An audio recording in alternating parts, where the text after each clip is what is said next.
It is 12:40 p.m. and we'll break that out of the mold in about 4 hours and see how we did. I see cracks all over the top of the coat. That's a good sign. That doesn't mean anything. It's a good sign that the whole thing filled. He's getting warm. See, warm in his little hands.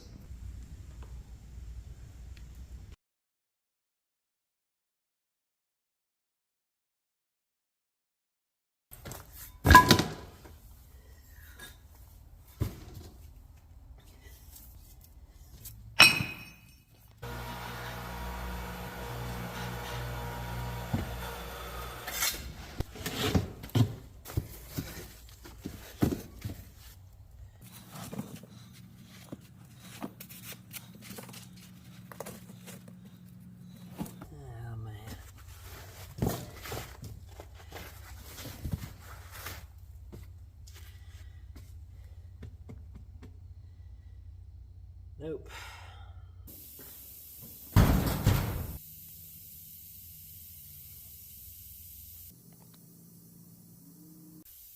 Gotta admit, this has been a tough one. We're not gonna quit though. People ask me how I'm successful in what I do. When I say thousands of mistakes, guys, I wasn't exaggerating. When I say you have to be crazy to do this, insanity is doing something over and over and over, same result. What I don't tell you is I make little changes here, there, as I go. That's part of it. And keep in mind, we're using an actual casting, not the original Foundry pattern. We're trying our best to replicate the authentic original casting the best we can, and we do have one, so that tells me we can do it again. With time, this will prevail, but at the same time, I'm making very expensive mistakes as I go. It is 6:30 in the evening. I'm going to be making another mold that's going to take 2.5 hours, maybe 3. We cast 1 off that same flask. I expect to be able to do 9 more. I forgot how many times I had to remold it before I finally figured out how to pull it clean from the sand. I think it was 5, 6 different times, and I said hopefully I won't have to cast that many before I get that end of it. And I've already passed that point. Eventually they'll work out, and I'll be rolling. Attempt number 11 now, or 12. We're going to put an open pipe riser in the cope in 4 places on these flat pads. Something told me from the beginning to do that, but we were getting good fill on 1, so why waste that, right? That's less cutting, less grind. Let's try it and see. What have we got to lose? 1 more to add to the fail list, right? Because this is a time-consuming mold, I am not going to leave the camera running. This casting has a bend to it. It's warped. And not only that, it has these embossed that are cast in on the ends. Well, they actually suspend this. Well, this thing springs.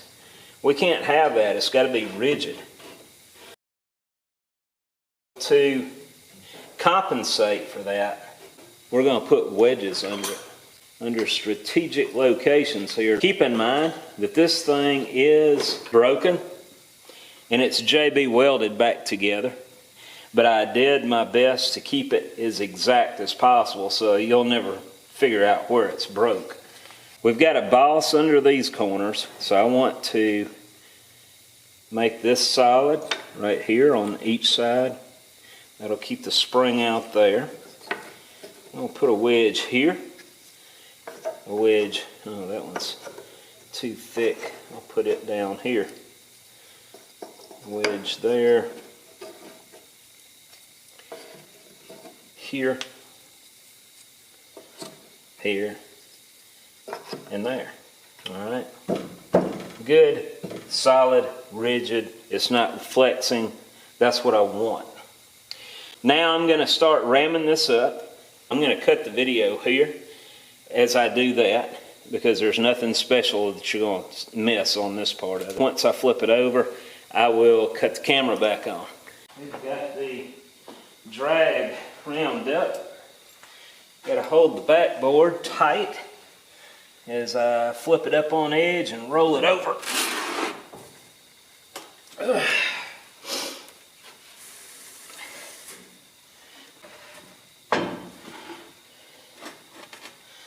Now to lay it over this way.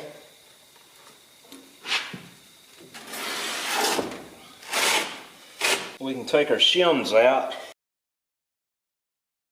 This is like that, where the shim was. I don't want such a steep bank, so we're gonna push that in. Of course, I'm gonna be coping a lot of that down, but like right here,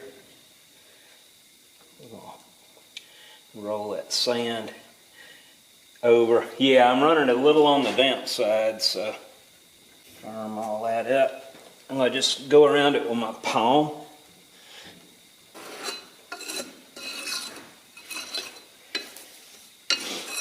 Tamp this sand down good in between these scrolls. We want that as hard as we can get it.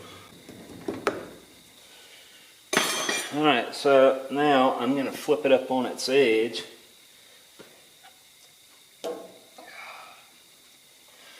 Tighten that middle.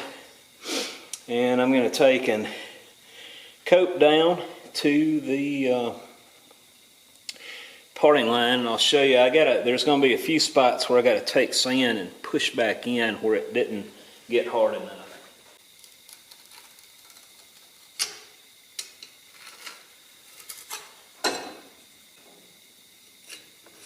I should have took up painting. I like Bob Ross. Do you guys watch Bob Ross? I could watch him all day. I can't paint. I wasn't watching what I was doing, and I was pulling it out of the wrong spot.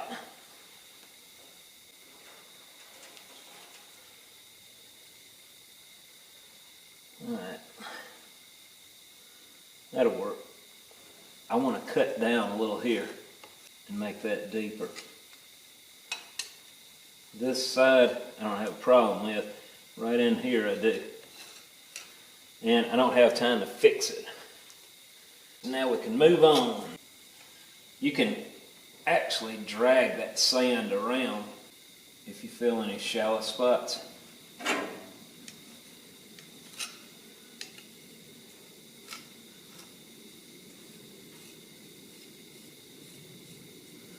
And I'm trying to keep this slicked over best I can, just to keep it from drying on me. Alright, remember what I said about sweeping up into those tight corners? You don't want to miss that. Just like this one. I'm going to drag, as I said, I'm going to drag that sand on up into here. Just kind of press it in.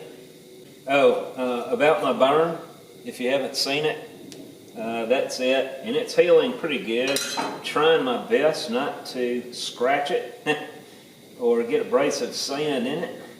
You hear me screaming in a minute, you'll know why.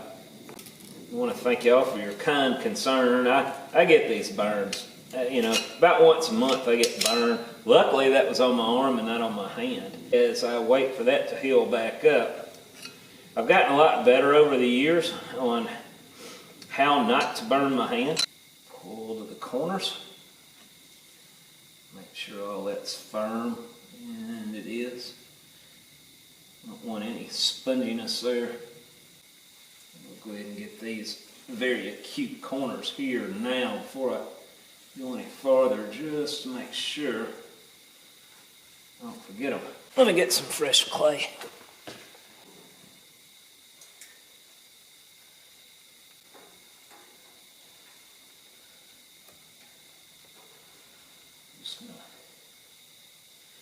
I'm just kind of twisting my thumb and kind of grinding it in. I'm going to have some flashing grind here, guys. Keep in mind, as I've said, this is a casting, not a pattern. So I'm going to Still got to work the leaves here, little petals. Clean out the little threaded holes here, put my pull screws in. Better to do it now. We want to tighten the very ends of these up. We don't want that to, and I'm just using the head of the screw. I think I've introduced this rare special tool to you before. Little windows here, we need to push that on down. I know there's going to be some tear out here, guys. There's no way around it.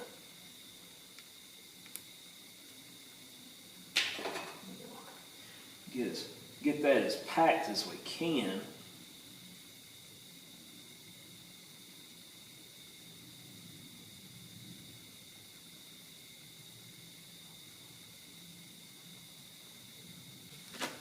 Let's get the huffer puffer on it.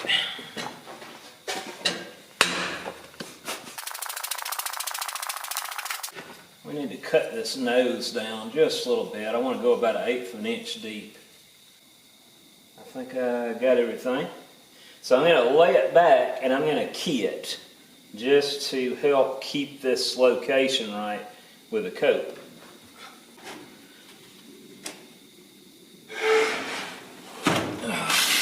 A special tool here that is just for that.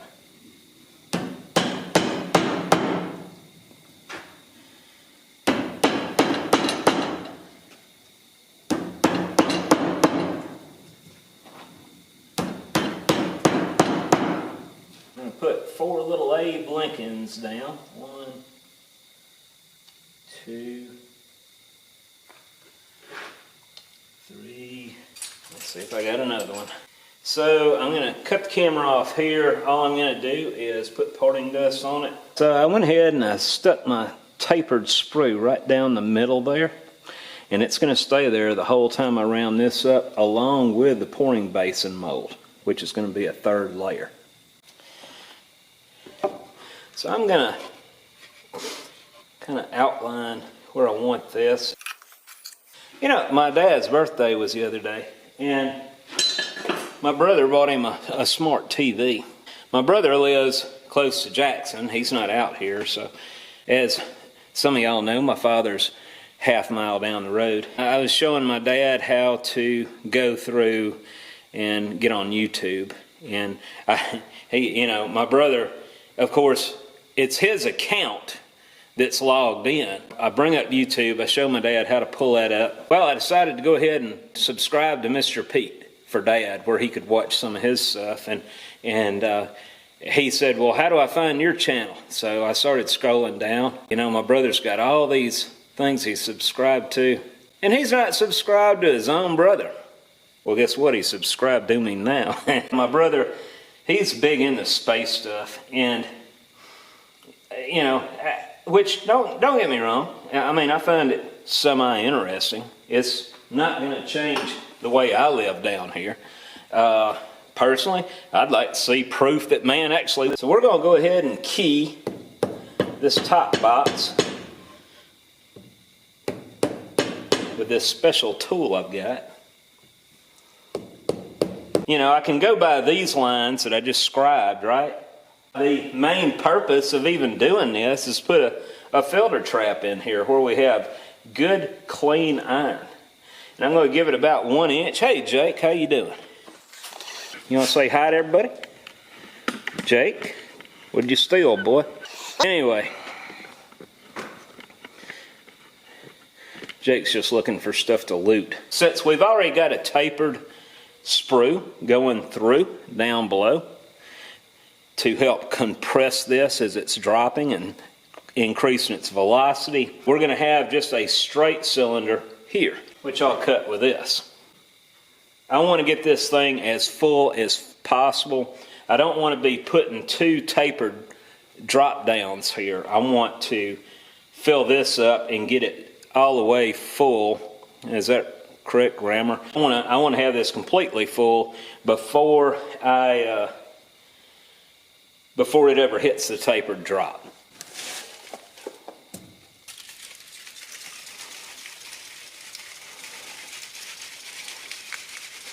Alright guys, we are 2 hours into the mold now. This is where I cross my fingers and hope I don't screw it up, right? As I said, I've got all this on my own right now. My wife is in Iowa. Got a last minute call the other day and had to leave out of here at 4 p.m. on last moment's notice and head straight up there. And she drove through rain all the way and got there at 6:30 the following morning. I couldn't sleep because I was worried about her on the road all night like that with no rest. But she made it.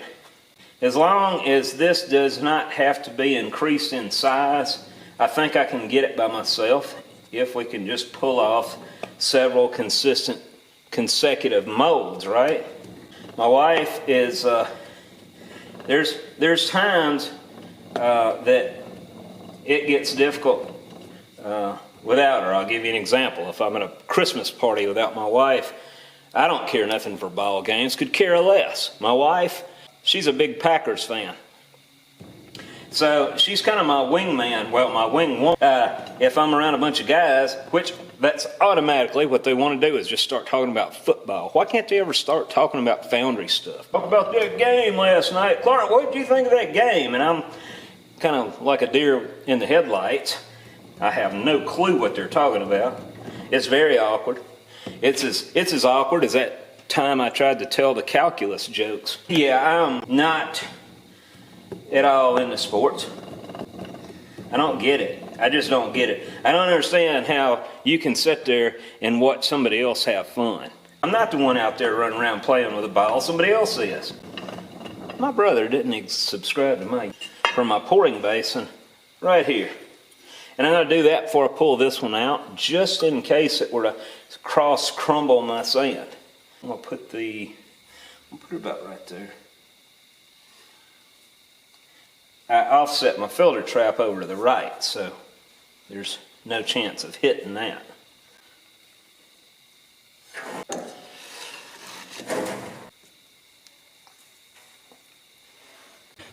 This is the fun part. This is a lot of weight. The coat is heavier than the drag. The coat weighs 150 pounds. So I'm going to pull this back just a little bit, not to pinch my fingers, just where I'm not hanging over so bad where it won't be so hard on my back.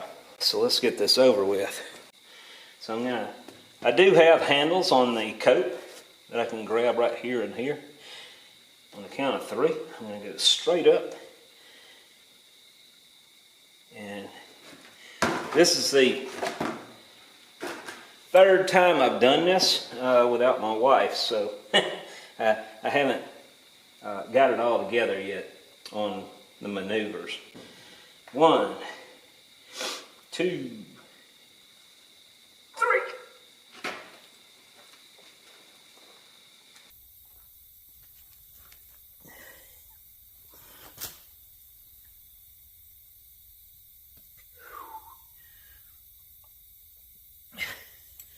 Whew. It's heavy. But anyway, all right, we got that there for now. And for the most part, it pulled pretty clean. All my little Abe Lincolns are still stuck to the coat. And now to move this thing out of here. Do our little bolts on. Now guys, don't expect this to come out perfect. It's not. I already know what to expect. I was wrapping it, and then I found out I can just wiggle this thing, right?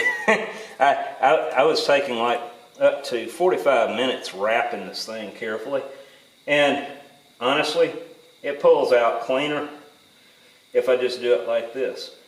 But now, as I do that, I got to keep my eye on these and make sure it doesn't pull up with those. And right now, everything's looking good.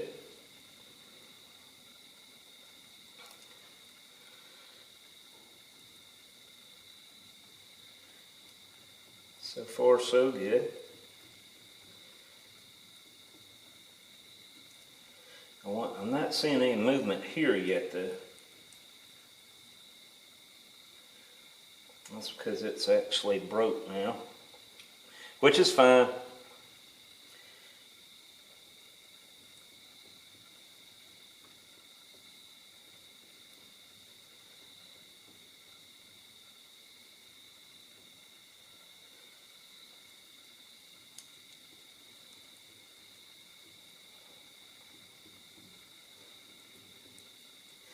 Alright, so I know that's broke because it's moving with the casting. So I'm going to have to take my thumb and I'm going to have to push that down hard and make sure that it rebonds with the clay down below.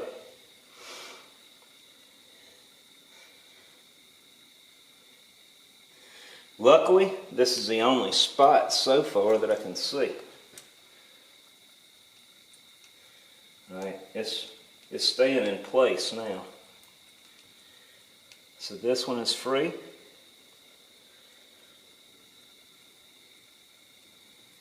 This one's free, and this one's free.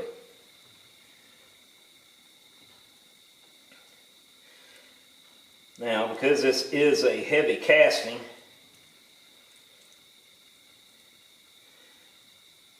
I have to be gentle.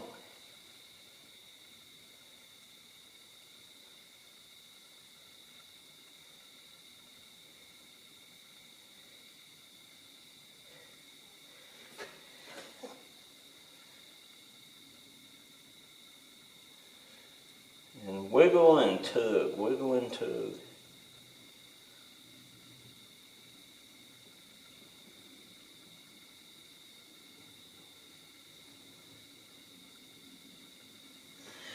Let's see how it's breaking that out. So we'll push that back down so we can catch a lot of this as we're pulling it up. There's another spot. I mean, there's no doubt I'm going to have to do a lot of flash removal here.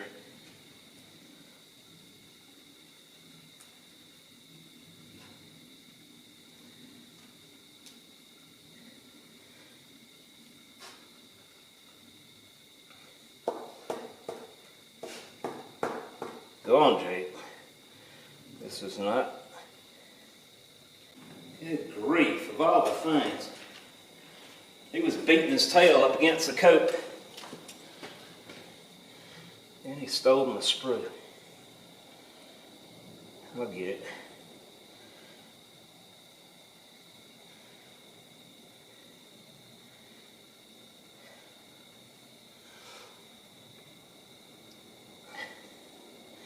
It's very hard to lift straight up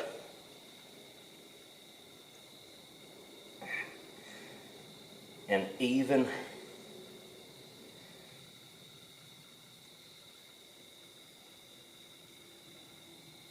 and parallel.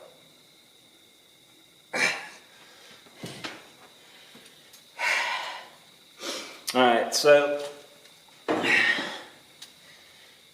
I broke it here, here, here. Now, if I got to put that back down on there, which I can, there's going to be some little crumbly bits. I'm going to try to get those out now where they don't get impregnated into the sand there. You know what? Screw it. We're just going to... I just hope I got this turned right.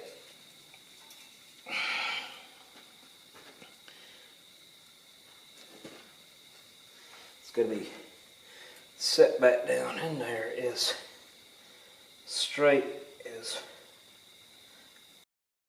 Not sure what happened to the camera, but I ended up putting that casting in 180 degrees off location. Luckily I didn't force it, but it did crumble even more sand.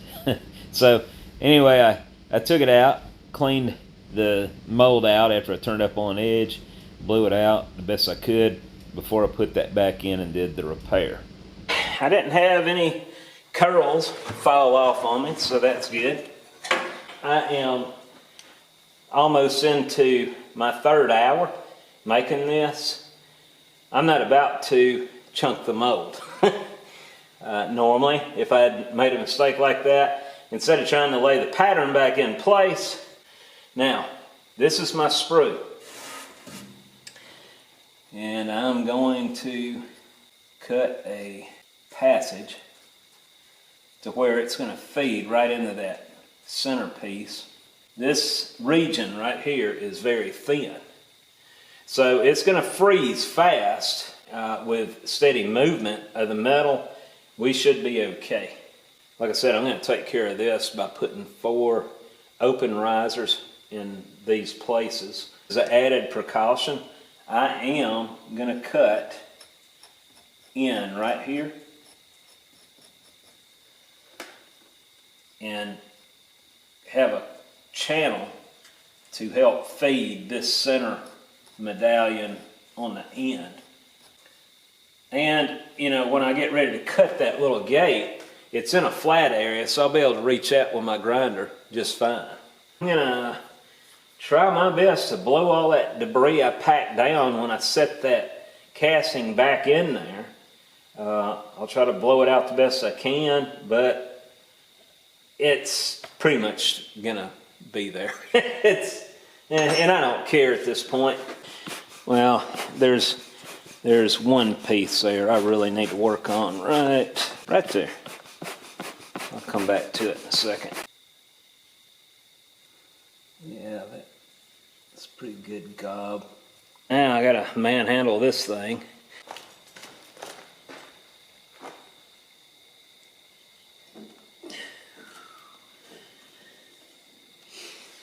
All right.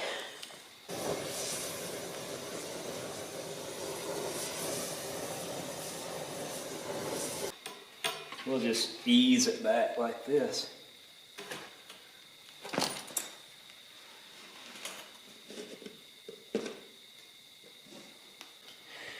Let me manhandle this dude and get it back up on the table now.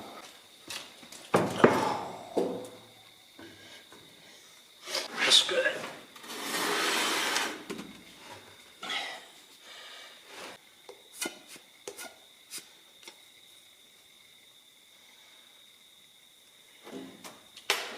I gotta watch what I do right here too, guys. You don't want to, we are very close to the edge. We don't want to loosen that or it will blow out on us.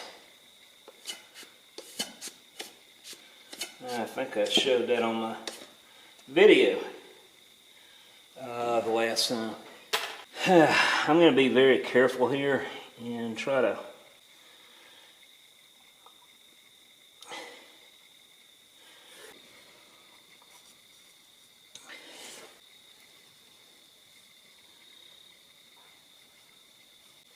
we are going to put a vent here.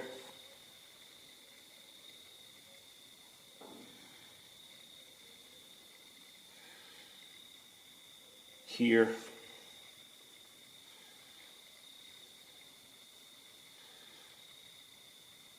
There. And I'm going to put one here.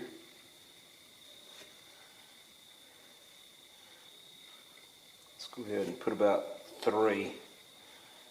It never hurts to vent anything possible. So let's do that.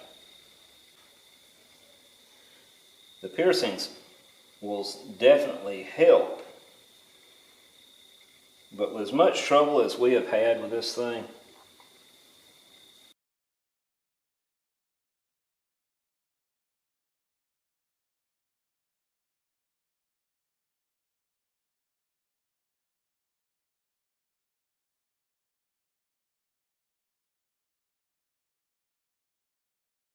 heck with it.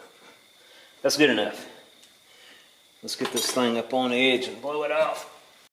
Alright guys, so I'm ready to set this in place, and you know, when Josie's here, she and I will just get on both ends of it and carry it over there. She's not, so I'm going to have to screw 3 guide boards on here. 2 on this side and 1 on the end, because this thing is so big, I can't look over the ends and look at my corners to make sure I'm lined up. This thing is heavy.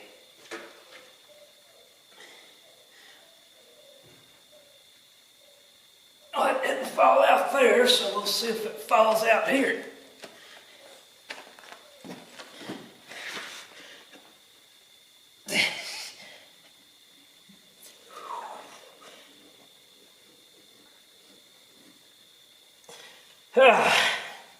Perfect.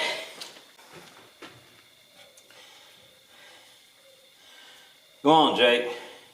Somehow you miraculously got out of destroying that mold. And cap it off. I don't want it to have any restrictions in this area. Now for the pouring basin, which is this hole.